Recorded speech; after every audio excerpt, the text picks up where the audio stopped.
नमस्कार और the deep dive में आपका स्वागत है। नमस्कार।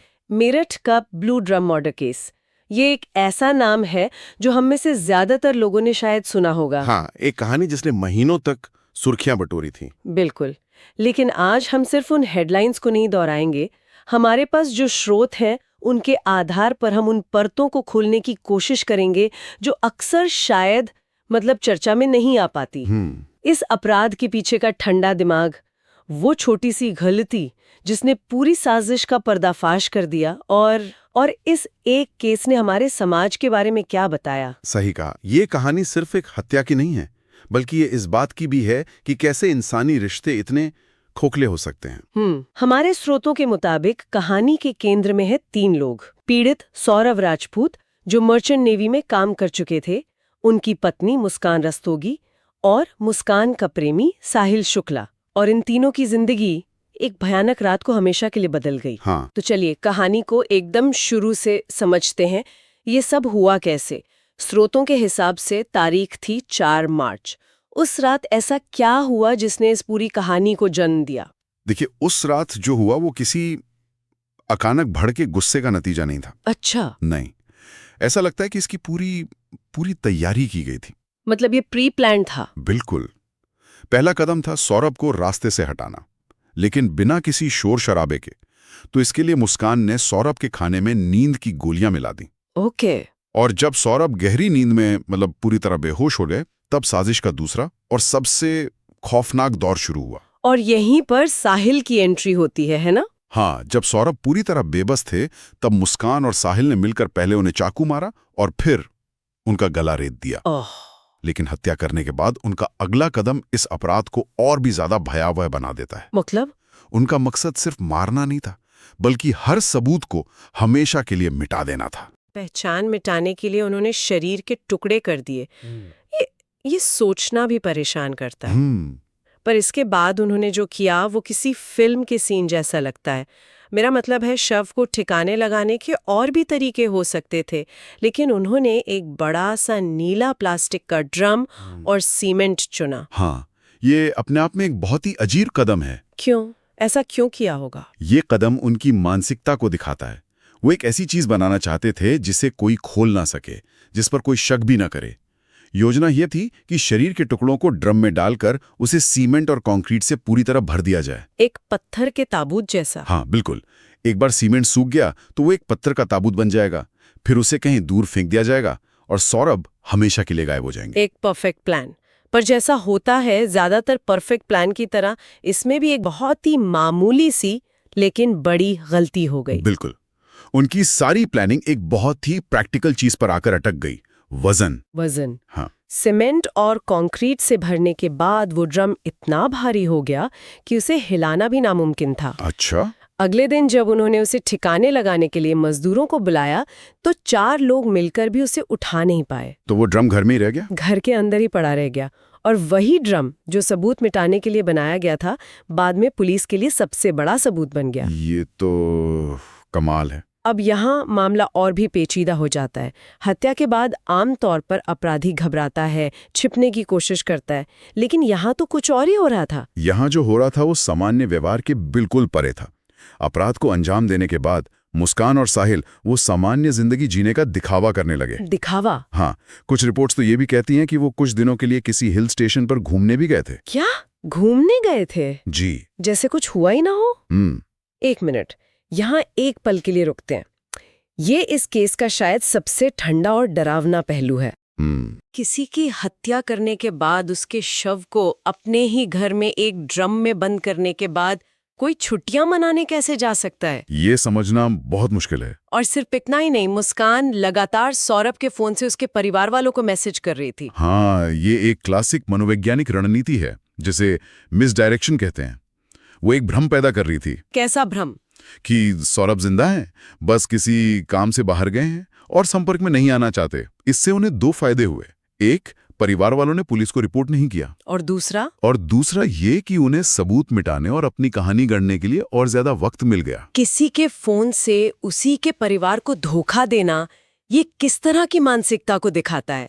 ये सिर्फ अपराध नहीं है, ये विश्वास का गला घोटना है। सही बात है। लेकिन जैसा कि कहते हैं, सच ज्यादा देर तक छिपता नहीं, और इस केस में सच बाहर आया एक ऐसी जगह से जिसकी किसी ने कल्पना भी नहीं की होगी। जी, और वो सुराग थी उनकी अपनी छोटी बेटी है। ये सुनकर तो मेरे रोंगटे खड़े हो गए।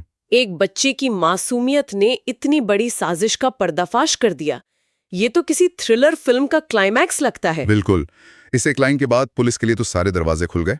पड़ोसियों ने तुरंत पुलिस को इत्तला दी, और जब पुलिस घर पहुंची तो उन्हें वो भारी नीला ड्रम मिला। उसे तोड़ा गया और जो सच सामने आया उसने सबके होश उड़ा दिए। इसके बाद तो जांच बहुत तेज हो गई होगी। हाँ, और जो चार्जशीट तैयार की गई वो 1000 पन्नों से भी ज्यादा की थी। 1000 पन्ने? हाँ। इसमें सिर्फ कहानी तो नहीं होगी। चार्जशीट में ऐसा क्या खास था? अगर हम चार्जशीट को देखें तो पुलिस ने इसे आईपीसी की धारा 302 यानी हत्या और 201 यानी सबूत मिटाने के तहत एक सोची समझी साजिश माना है। मतलब ये साबित कैसे किया उन्होंने? उनका तर्क है कि नींद की गोलियां खरीदना, ड्रम का इंतजाम करना और सीमेंट पहले से लाकर रखना, ये सब दिखाता है कि ये फैसला अचानक नहीं लिया गया था।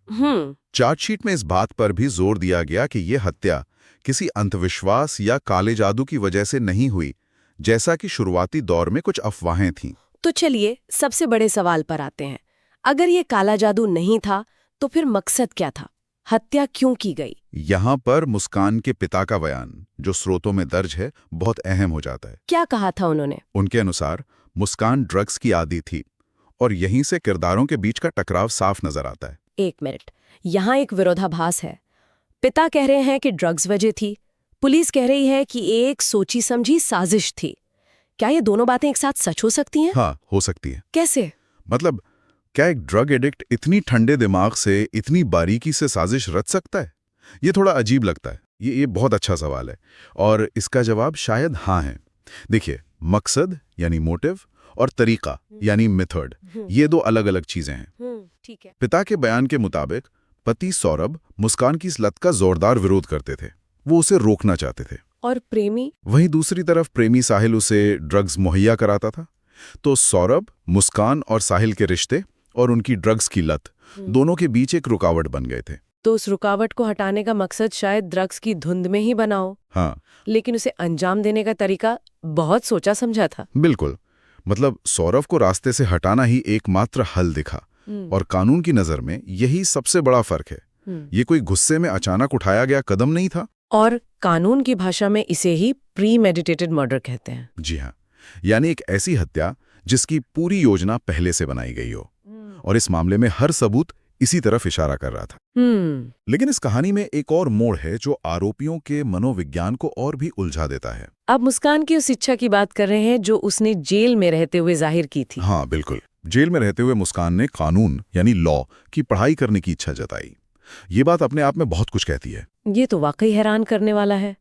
मतलब एक तरफ आप पर इतने संगीन जुर्म का आरोप है और दूसरी तरफ आप उसी सिस्टम को पढ़ना चाहती हैं जो आपको सजा देने वाला है। क्या ये पश्चाताप की कमी दिखाता है या फिर अपने किए को सही ठहराने की एक मनोवैज्ञानिक कोशिश? या शायद उस सिस्टम पर महारत हासिल करने की कोशिश जो उसे दोषी ठहरा सकता है? ये भी हो सकता है। ये सभी संभावनाएं हो सकती हैं। ये मानवीय मनोविज्ञान की उन गहराइयों को दिखाता है जिन्हें समझना बहुत बहुत मुश्किल है। सही बात है। इस ब्लू ड्रम ने सिर्फ मीडिया में ही सुर्खियां नहीं बटोरी, इसने समाज में एक अजीब सा डर भी पैदा कर दिया है ना। कहानी किसी दूर दराज के अपराधी की नहीं थी। ये एक पढ़े लिखे मिडिल क्लास परिवार की कहानी थी।